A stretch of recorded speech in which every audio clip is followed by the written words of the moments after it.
Minneapolis reported 67, and Chicago reported 59. The extended forecast for Cleveland and Northeast Ohio. Saturday, mostly sunny. Highs in the mid-70s. Saturday night, clear. Lows in the upper 50s. Sunday, partly cloudy. Highs in the low 80s.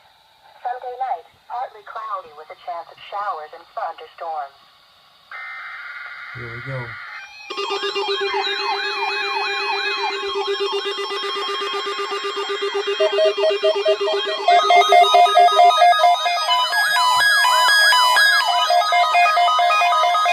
Oh, that's awesome.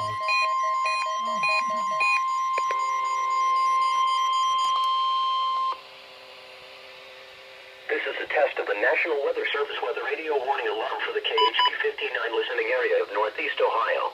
During potentially dangerous weather situations, specially built receivers are automatically activated to warn of the impending hazard.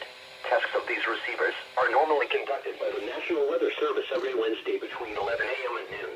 When there is a threat of or existing severe weather in the area, the test will be postponed until the following day.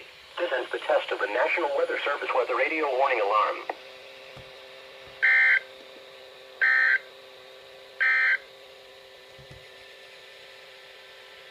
This is NOAA Weather Radio KHB